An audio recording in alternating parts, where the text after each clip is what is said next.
د سپیڅلي خدای تعالی په نامه سلام، وخت مو په خیر. عزتمندو لیدونکو د 8 بجو خبري ټولګې ته ښه راغلاست. په پیل کې د څو مهمو خبرونو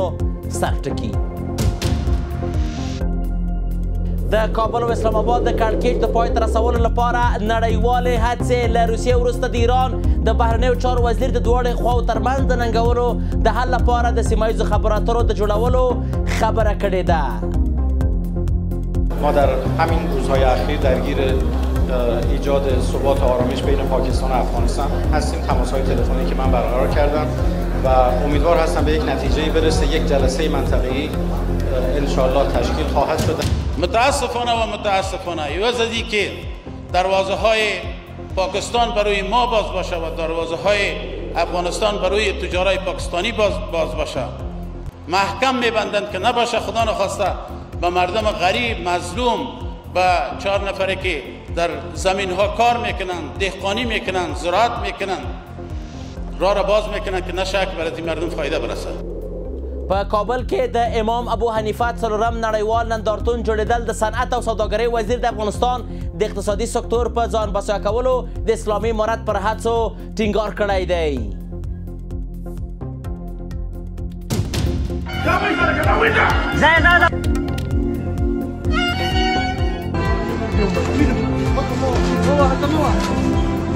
افغانستان زنده باد. ډیر در خوشحاله ماشاءالله دی. ډیر در خوشحاله اماراتونه ډیر خوشحاله. اینجا گذرگاه تورخم است، مسیری که پاکستان بیشتر پناهجویان را به گونه اجباری به افغانستان برمیگرداند. پوځي رژیم پر افغان کډوالو ظلم کوي او د دواړو هیوادونو اسلام ترمنځ آباد هیچ استثنایی را در اخراج افغانان نمیپذیرد. په روسیه کې د شانګهای همکارۍ سازمان د هیوادونو د مشرانو د غونډې ترسره کېدل. بشپړ خبرونه زه یوسف خان لالی یم. د ایران د بهرنیو چارو وزیر عباس راقچي وایي چې تهران د افغانستان او پاکستان ترمنځ د تاوتریخوالي کمولو ثبات راوستلو لپاره د سیمه ییزې غونډه په لټه کې دی. که څه هم هغه د سرمشریزې د دقیق وخت او ځای په اړه څه نه دي ویلي، خو د تاوتریخوالي د پای ته رسولو لپاره د یوې عمومي موافقې د ترلاسه کولو هیله څرګنده کړې. له بلې خوا د پاکستان د بهرنیو چارو وزارت د تهران د دې اقدام ستاینه کړې. ویلي دي چې اسلام آباد غواړي د خبرو اترو له لارې په سوله ییز ډول ستونزې حل کړي. په ورته وخت کې د پاکستان د دفاع وزیر د اسلامي امارت څخه د لیکلې ژمنه غوښتنه کړې چې د افغانستان خاوره به د پاکستان پر ضد ونه کارول شي او د دوست هیوادونو تضمینونه هم ولري. له روسیې وروسته د ایران د بهرنیو چارو وزیر یو ځل بیا د افغانستان او پاکستان ترمنځ د شته کړکېچ د پای ته رسولو لپاره د تهران چمتووالي او منځګړیتوب اعلان وکړ. د ایران د بهرنیو چارو وزیر سید عباس اراغچي له رسنیو سره په مرکه کې وویل چې هیواد یې د افغانستان او پاکستان ترمنځ د تاوتریخوالي کمولو او ثبات راوستلو لپاره د سیمه ییزې غونډې د جوړولو هڅه کوي. که څه هم ښاغلي اراغچي د دې غونډې د وخت او ځای په اړه جزئیات ورنه کړل، خو نوموړي هیله څرګنده کړه چې د کړکېچونو د پای ته رسولو لپاره به یوې عمومي هوکړې ته ورسیږي. د ښاغلي اراغچي د څرګندونو سره هممهاله د ایران د بهرنیو چارو وزارت د سیاسي چارو مرستیال د پاکستان د بهرنیو چارو وزیر سره وکتل او د دوه اړخیزو مسلو او سیمه ییزو پرمختګونو په اړه یې خبرې وکړې. ما در همین روزهای اخیر درگیر ایجاد ثبات و آرامش بین پاکستان و افغانستان هستیم. تماس‌های تلفنی که من برقرار کردم و امیدوار هستم به یک نتیجه‌ای برسه. یک جلسه منطقه‌ای ان شاء الله تشکیل خواهد شد. در همین رابطه ما دنبال اون هستیم. له دې وروسته د پاکستان د بهرنیو چارو وزارت د ایران د دریځ او د سیمه ییزې غونډې د ترسره کولو لپاره د هغه د چمتووالي ستاینه کړې ده. د پاکستان د بهرنیو چارو وزارت ویان طاهر حسین اندرابي د ترهګرۍ پر وړاندې د هیواد قوي دریځ ته اشاره وکړه او ویل چې اسلام آباد د خبرو اترو له لارې د سوله ییز حل موندلو ملاتړ کوي. ایران زموږ غرور او دوست هیواد دی. پاکستان تل د خبرو اترو او ډیپلوماسۍ له لارې د سوله ییز حل لارو ملاتړ کړی او د ایران د منځګړیتوب د نوښت ستاینه کوي. په همدې حال کې د پاکستان دفاع وزیر خواجه محمد اسف د ځینو هیوادونو د تضمین سره له اسلامي امارت د افغانستان د خاورې د پاکستان پر ضد نه کارولو په اړه د لیکلې ژمنې غوښتنه کړې ده. د پاکستان دفاع وزیر ویل چې د دې ژمنې ضمانت باید ترکیه، سعودي عربستان، متحده عربي امارات، ایران، چین او قطر وکړي. نوموړي دا ژمنه د کابل او اسلام آباد ترمنځ په اړیکو کې د ثبات د بیا راګرځولو دلیل وباله. کار خوب هست که کشورهای منطقه‌ای کشورهای همسایه ما مثل جمهوری اسلامی ایران تلاش میکنن و این موضوع را به عنوان یک رسالت برای خود میپندارن که نشست‌های چند جانبه رو در خصوص حل فصل این اختلافات تدابیر میبینن. من فکر میکنم که تلاش‌های این چنینی میتونه به عنوان یک مکانیزم موفق در خصوص حل فصل این تنش‌ها و این اختلافات مؤثر واقع شود. دا په داسې حال کې ده چې د روسیې د بهرنیو چارو وزارت تېره ورځ اعلان وکړ چې هیواد یې د کابل او اسلام آباد ترمنځ د کړکېچ پای ته رسولو ته چمتو دی. د روسیې د بهرنیو چارو وزارت ویان د کابل او اسلام آباد ترمنځ د کړکېچ زیاتوالی د سیمې لپاره یو جدي ګواښ وباله او ویل چې ثبات د مسکو او د نړۍ د هیوادونو له اصلي لومړیتوبونو دی. پر همدې موضوع د بحث لپاره په ژوندۍ بڼه راسره وصل دی په لندن کې د کډوالو چارو وکیل ښاغلی عزیز مارد صاحب. مارد صاحب ستړی مه شې، وخت د بخیر خپرونې ته هم په خیر راغلی. مارد صاحب، ایران د افغانستان لپاره څومره د اعتبار وړ دی د یو دریمګړي یا هم د منځګړي په توګه؟ مننه جناب لاله صاحب محترم. لومړی تاسو ته تخنیکي همکاران ته لیدونکو اورېدونکو سلامونه احترامات وړاندې کوم. ایران یا جمهوریت اسلامي ایران په یو ګاونډ په توګه، یو اسلامي هیواد په توګه او هغه هیواد د افغانستان په ډیرو قضایاو کې او اکثره قضایاو کې زی دخل نغښتی هیواد، دا واقعا د پاکستان او د افغانستان د شخړو یا د نور د سیمې کوم مشکل سره جوړي یو مومد واقع کېدای شي که چیرې د دوی اخلاص هم دې مسلې ته او بل پروګرام د بې ثباتۍ ونه لري. او زه فکر کوم چې په دې وخت کې ایران هم نگرانی لري، یعنی ګواښ لري مثلا د بې امنیتۍ د دوی، ځکه دا ډېر له دې نه ډارېږي چې غربي نړۍ اسرائیل په مرسته او خپله سعودي او نور هېوادونه، ځکه ایران هم له خپلو ګاونډیانو سره ښه چال و چلن نه ده کړی، نه ترکیه تر خوشحاله ده، نه عراق تر خوشحاله ده، نه اذربایجان خوشحاله ده، نه رومانیا او نه دې خواته افغانستان او نه یې خواته بلوچستان او پاکستان او عربي هیوادو سره هم ښه چلن نه ده کړی. نو دا له دې ډارېږي چې مثلا غرب یو پلان جوړ نه کړي او افراطي ډله رانه باسي ایران ته او ایران بې ثباته نه کړي. له دې نه نګراني ډېره زیاته. نو بنا کېدای شي چې په دې وجه د خپل د ګټو پروګرامینې ته ښیي. اما اصلي خبره دې کې ده چې دغه موږ له پاکستان سره کومه غټه شخړه نه لرو، کوم روان جنګ نشته. دواړو په هېوادو کې بیرغونه په ډیپلوماټیک اساسولۍ کې پراپا دي، یعنی اړیکې غوڅ نه دي، هره ورځ جبهي جنګ نشته. او ورته اوس هم یعنې یو پروژه او پروګرام ده چې غربي نړۍ پاکستان ته ورکړی چې دا سیمه بې ثباته کړي او دغسې د خلکو پام او پاملرنې او مصروفیتونه دا پکې راټول کړي. نن ایران ویل، نن روسیې ویلې، سبا د چین ویلې، شو بیا سبا ته شورای امنیت فیصله ده، شورای امنیت ته بیرته امریکا راځم او باګرام ته راځم.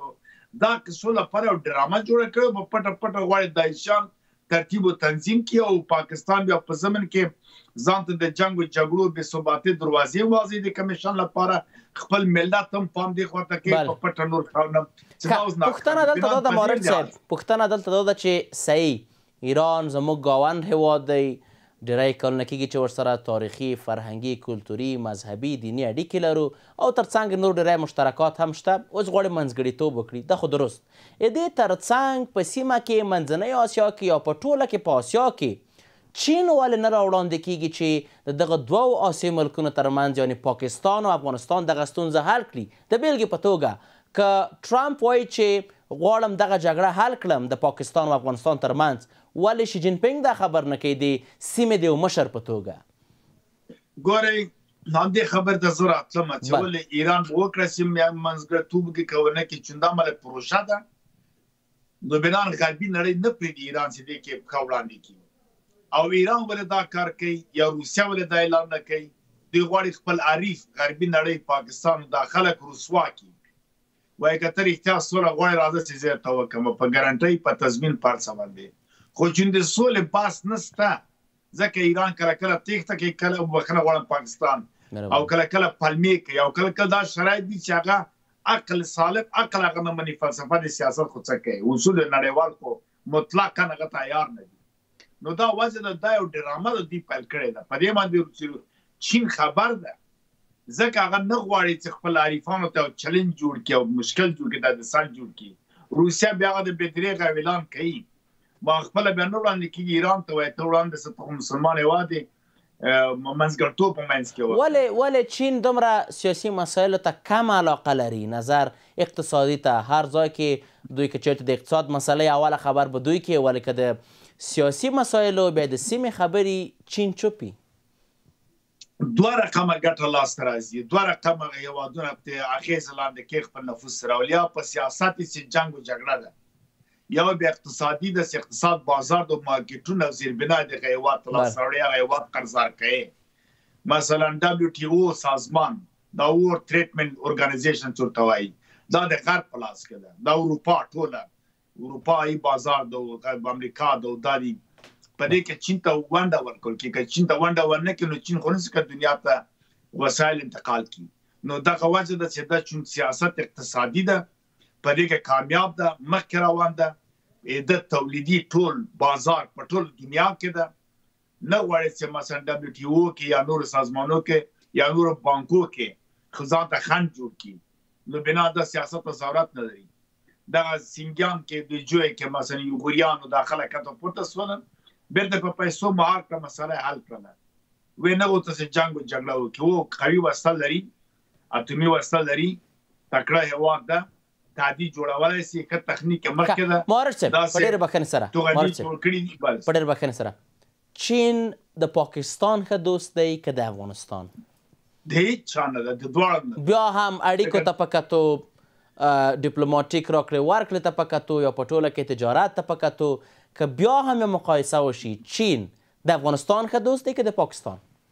په دې پرتله کې د افغانستان دوست ځکه پیږي چې پاکستان جوړ شوی یو ایالت د غربي نړۍ بدون د غربي نړۍ نه څه نشي کولی هغه د ښکاره یې ولیده چې عمران خان سره تړونونه لاسلیک کړل اما د غرب په اشاره باندې هغه د یو ګوادر کې یو څه عسکر پاتې دي یا کارګرې نور ټول مثلا لرې کړ د CPSC او سپیک دا مسایل یا روډ بیلټ دا قراردادونه خپل ځان نه امن کړ چې پانګونه ونه کړي څه ته د اجازه نه لري اما افغانستان باندې د خپلواک هېواد کې غرب سره اړیکې ولري کله روسیې سره لري کله خپل منځ کې جنګونه کوي خپل چارې مخته بیایي بل د ترانزیت لحاظه چین ضرورت نه لري پاکستان ته نه اوبو ته ځکه دوه لارې دي له هند له خوا نه کولی شي اوبو ته ولاړ شي او احیانا که ایران دغه سرمشریزه په ټوله کې ترسره کړي یعنې د پلاوي کوم پلاوي چې هغلته ورځي د دوی لپاره زمینه فراهمه کړي او په ټوله کې د دوی دواړو هیوادونو ترمنځ د ډیالوګ لپاره زمینه فراهمه کړي که احیانا دا ترسره شي فکر کوئ چې په ایران کې دا صلاحیت شته چې یو بې پرې درېیمګړی شي نه د پاکستان خواته وي نه د افغانستان خواته وي او حق وویني ګوره زه یوه خبره ته کوم یو غربي نړۍ او سعودي او عرب او قطر او ترکیه دا نه پرېږدي ایران دا کار وکړي دا صفا خبره کوم بل که دا امارت اسلامي چارواکي هم یو څه د همسایه‌توب د ډیپلوماتیک اصول لحاظ یو څه سره وکړي ملت د افغانستان ایران نه مني صفا خبره ایران نه مني نه قطعا نه مني هغه شوم هغه چارې چې ایران په افغانستان کړي قسم ده چې پنجابیان دومره بد نه دي کله که ایرانیان څه کوي کله شمال دلته ورکوله کله خو جمالدین ته دې ته به ورکوله کله به فرهنګي زبانیز مشکلات موږ ته جوړوله کله د شیعه او د سني منځ کې مشکلات ته جوړ کړي کله داسې ګوندونه خلک راروانه کړي چې په سروي میخونه وله د خویندو تیې پرې کړله مشکلات دا مثلا دا تفرقه اچول بدبختي جوړول ټول مسایل دغه د ایران له خوا نه د اشغانه جوړول د اشغانه منځ کې بیا ډلې جوړول بیا اسماعیله جدا کول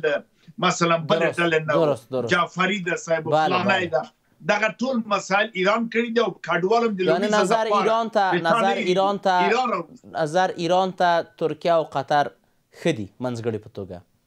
بالکل اخوا د اقل یو ناوخته دی یو لاس خلک دي قطر خو تر اوسه پورې کوم ماموریت ورکړی شوی د کوم خیانت افغانستان سره نه ده کړی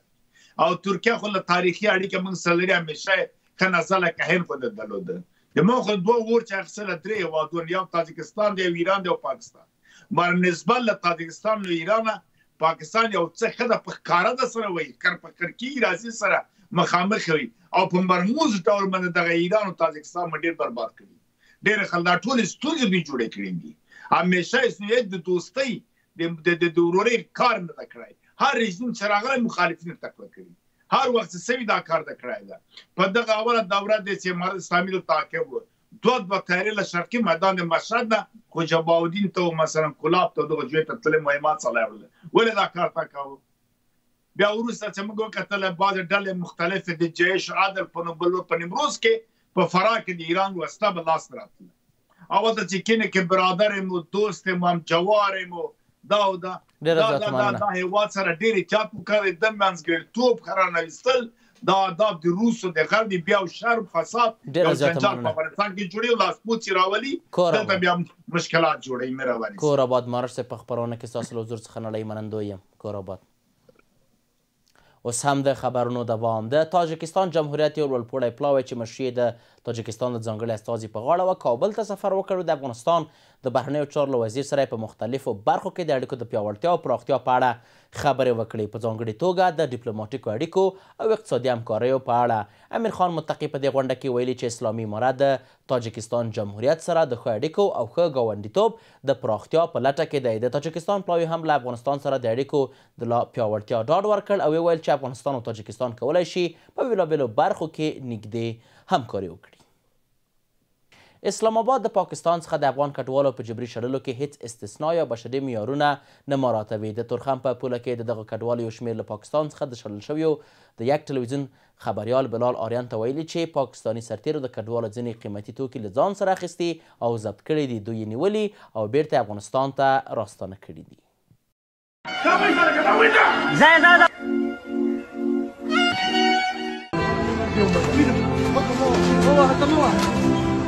افغانستان زنده باد ډېر تر خوشحاله وي ماشاءالله دې ملک ته موږ ډېر تر خوشحاله اماراتو نه ډېر خوشحاله وي هغه ورځې چې افغان کډوالو په پاکستان کې تېرې کړي دا د تورخم دروازه ده هغه لار چې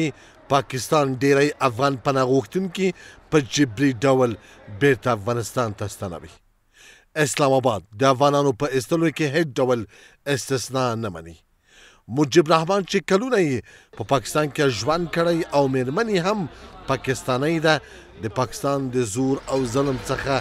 نه دی خوندي پاتې شوی پاکستاني امنیتي ځواکونو نوموړی په زوره بیرته افغانستان ته شړلی دی تقریبا موږ پاکستان کې 15 کاله تیر کړل ما سکول ښځه مې پاکستانی ده موږ ډېر خفه یو په دې حالات کې موږ دلته څه نه لرو نه م کورونه شته 15 کاله هلته موږ نه افغانستان لیدلی او نه هر څه موږ له به ټایم راکړی او 10 ورځې به ټایم راکړی چې تاسو وځئ موږ تاسو به داسې نه پرېږدو بستانو کې واچولو جیلونو کې واچولو موږ پرې نه غوښتلو سم حالات کې افغان پناه غوښتونکي په پاکستان کې هیڅ ډول سکون او آرام نه لري نه د ورځې او نه د شپې هره شیبه ممکن امنیتي ځواکونه د افغان مهاجرینو کورونو ته ورننوځي هغوی ونیسي او له دې هېواده یې وباسي حتی ښځې او ماشومان هم په همدې ډول تر فشار لاندې دي عزیز الله د همدې ایستل شوو افغانانو له ډلې څخه یو بل کس دی داسې سړی چې مېرمنې او اولادونه یې لا هم په پاکستان کې پاتې دي خو خپله شړل شوی نن 15 ورځې کېږي زه یې نیولی یم په زوره او په زوره زه شړلی یم او خپله زه شړلی یم خپله نیولی یم زه یې اړولی یم په افغانستان په خاورې باندې او کډه مې هلته پاته ده او زه غواړم دا چې افغانستان زما سره مرسته وکړي زما سره لږ لاس واچوي ښکاري چې اسلام آباد د افغان کډوالو په وړاندې هیڅ انساني معیار نه دی مراعات کړی بلکې د هغو قیمتي توکي او د ژوند شتمنۍ یې ضبط کړی او بیا یې په زوره ایستلی دي په ورته مهال د پاکستان د پوځي ادارې لخوا د افغان کډوالو وهل زورول او تعقیبول جدي اندېښنې راپورته کړي ګڼ افغانان د پاکستان په بندخونو کې په سخت وضعیت کې ساتل کیږي اینا که نصف شب میامد هر چیز که دستش میامد یا پول بود یا موبایل بود یا چیزی بود همه مامورایش هم میگرفت دیگه مردم خوابگاه والایش که بود او خوب بود اوی تا نبود پول مود چیزای تا نمیگرفت اینا که دیگه شب چاپا میزد اینا میامد اگه پول دستش میامد یا موبایل میامد دوام میزد بسیار برخوردار خوب نمیکرد کاری افغانه په افغانستان کې داخل د کډوالو په کمپونو کې هم ستونزې شته لکه څنګه چې ملا محمد هاشم میوندوال چې د پاکستان له پوځي رژیم څخه د ایستل شوو کډوالو د کم مسؤل دی د دغو ستونزو یادونه کوي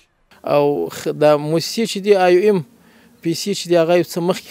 کمې شوي دي و یو 40 کورنۍ ته د ورځې دوی پیسې ورکوي بیا یو بله مؤسسه ده هغه یو څو ته ورکوي او یونیسیا چې د کاټو والا ته پیسې ورکوي هغه مخکې ټولو ته ورکوله اوس دا 2 ورځې کېږي چې دوی وایي زموږ پونډ کم شوی دی نو د پونډ تر پیدا کېدو پورې دوی وایي موږ به خالي ماضي ثبت کوو پیسې خو نشته چې بیا زموږ پیسې موجودې شولې بیا به ډونرانو ته موږ خبر ورکوي ډونرانو چې پیسې راواستولې بیا به دغه پاتې خلکو ته هم ورکړو نویو ته بیا هم ورکړو دلته وروره موږ 3 وخته ډوډۍ توزیع کوو تقریبا 10,000 پارسل یعنی 10,000 خوراکه تقریبا د امکاناتو سره اوبه وریجې او وچه ډوډۍ او څومره چې پرسونل زیاتېږي موږ نه موږ خوراک تعداد هم ورته زیاتوو نو دغه امکانات دلته په دې کم کې دغه لري هغه افغانان چې له پاکستانه شړل شوي په افغانستان کې دننه هم له سختو او ستونزمنو شرایطو سره مخ دي هغه کډوال چې لا هم په پاکستان کې پاتې دي بې برخلیکه بې سرپناه او په ویره کې د اسلام آباد په پارکونو کې شپې ورځې تیروي د کندهار په سپین بولدک ولسوالۍ کې د اسلامي امارت د ځواکونو پاکستاني سرحدي ساتونکو ترمنځ له وروستیو نښتو وروسته وضعیت بیرته عادي شوی دی بازارونه او سوداګریز مرکزونه بیرته پرانیستل شوي او د ولسوالۍ اوسیدونکي خپل ورځني کار ته دوام ورکوي د کندهار سپین بولدک ولسوالۍ کې د تخنیکي توکو د مرکز یوه څنډه ده په دې بازار کې هټیوال شمس الله وایي چې دوی بیرته خپلو کاروبارونو ته راګرځېدلي دي هټۍ یې خلاصې کړي او د ورځنۍ سوداګرۍ چاره یې پیل کړې ده نوموړي زیاته کړې چې اوس هم خلک له بېلابېلو ښارونو او ولایتونو راځي د خوراکي توکو کالیو تخنیکي وسایلو او نورو اړینو توکو پیرل کوي اوس شکر دی الحمدلله ټک مک شی نشته بازار سره خلاص دی او د پخوا په شان باندې خلاص دی بل ورته نور هټیوال او د سپین بولدک اوسیدونکي وایي چې سره له دې چې حالت عادي شوی سوداګر لا هم اندېښمن دي هغوی وایي سوداګر د توکو کانټینرونه نه خلاصوي ځکه چې بیا ممکنه جګړه یې سوداګرۍ له ستونزو سره مخ نه کړي اوسیدونکي د کاروبارونو د ودې لپاره د دروازو د خلاصېدو او بدیلو لارو غوښتنه کوي حالات خدای دې وروره دروازه بنده ده فلحاله خو څه سوداوي سره مشکوکه دي سوداوي نشته او کانټینران هم ډېر نه خلاصي تجاران بیریږي چې اوس یو ټک ټوک جوړ نه سي او دغه نه سي دلته مالونه څه کم دي ګرانۍ نشته انشاءالله د ګرانۍ نشته چې اوس هغه پسې هم د الله محمد سوا دي وضعیت اوس ته پخوا پر مهال اوس فلحاله ډېر ښه دی الحمدلله د امن فضا د شی نشته نو اوس فلحاله کارونه یې لږ خو بیا مو څه ولاړ دي د پخوا پرتله به هاخوا د سپین بولدک ولسوالۍ مسؤلین وایي چې پر فرضي کرښه له پاکستان سره دروازه یوازې د کډوالو پر مخ پرانیستې ده خو د تګ راتګ او سوداګرۍ لپاره لا هم تړل شوې ده دروازه د راستنېدونکو کډوالو پر مخ خلاصه ده البته د پیادهرو په مخ د پاسپورت په مخ او د ترانزیت په مخ بنده ده وضعیت ډېر نورماله دی وضعیت خلک پر عادي ډول خپل کاروبار کوي کوم مشکل نشته د سپین بولدک بازار د سویل لویدیځ زون په مهمو سوداګریزو مرکزونو کې شمیرل کیږي چې په لوړه کچه سوداګري پکې ترسره کیږي او د سیمه ییز اقتصاد لپاره حیاتي اهمیت لري عزتمندو لیدونکو د 8 بجو خبري ټولګه پر همدې ځای پای ته ورسېده تر بیا کتو په الله پاک مو سپارم ښه شپه